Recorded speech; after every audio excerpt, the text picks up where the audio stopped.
And Neil, I was struck by what the European Union representative talked about, a reaction to this. She said there is no order to the disorder. The formula, Neil, that the president used, are you clear on the numbers there? Yeah, I mean, the math is actually surprisingly simple. What they did is divided the trade deficit with any given country by the amount of exports to the U.S. that country has, and used that as a starting point to then divide by 2 and come up with the rate on any given country. What's unusual about that is, they talk about these reciprocal tariffs as trying to get back at countries for a bunch of policies we don't like, not just tariffs, not just non-tariff barriers, but value-added taxes and monetary policy and currency policy that the U.S. doesn't like. But instead of going through country by country and doing a kind of surgical approach to, okay, these are the policies we don't like out of Vietnam or Japan or Norway, name it. They instead did this broad brush way of kind of using simple math to place these tariffs. I think that's a little bit of a warning sign that we might not have the off-ramps we thought we did. If it's just a broad-based calculation, not a kind of targeted thing, what do you even negotiate over if you're a country trying to get out of these tariffs? Yeah, and Jeff, how long do you think the president or the White House predicts it's going to take for this economic gamble to pay off for them?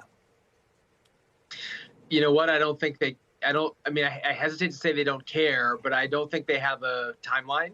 I think to some extent they don't care, and that the president and his advisors are just fully convinced that this is the right thing to do. And as my friend Peter was saying earlier, their goal is to reorient the economy, not just the U.S. economy, but the global economy through these tariffs.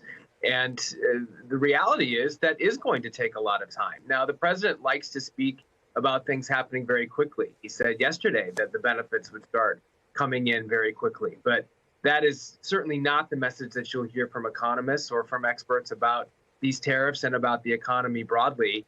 And as I wrote today with a colleague, the deadline is also political. And that political deadline comes next year with the midterm election. Republicans are concerned that if this does drive the United States into a recession, that they will get punished at the ballot box. And that is, the president may have a high tolerance for pain, but we'll see if his party has that same tolerance, especially if it leads to them losing control of the House and the Senate. Yeah, and Brian, Ford and Stellantis announced very different reactions to the tariffs. What did they say?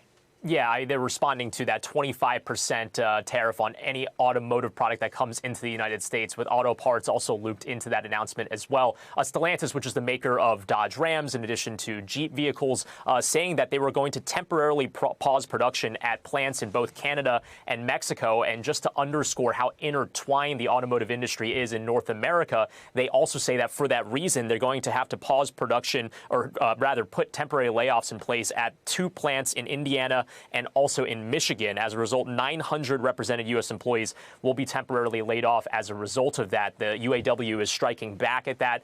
They are very much disappointed with that decision.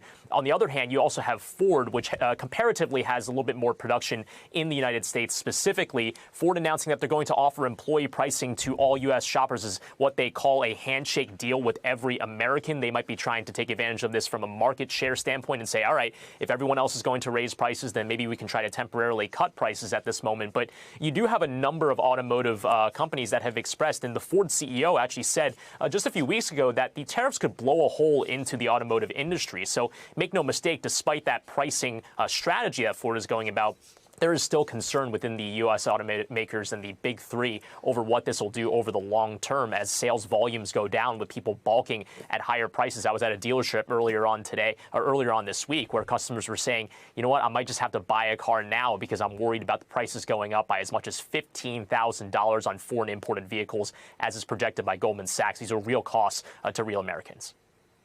These are, Neil, so widespread. What do you think consumers should be most worried about when it comes to world reaction to this? You know, I think what we're about to learn is how much of the things we buy do come from overseas. It's easy to forget. You know, you go to the shelves at Walmart, you go to the grocery store, you go to, refurbish your house, buy a car.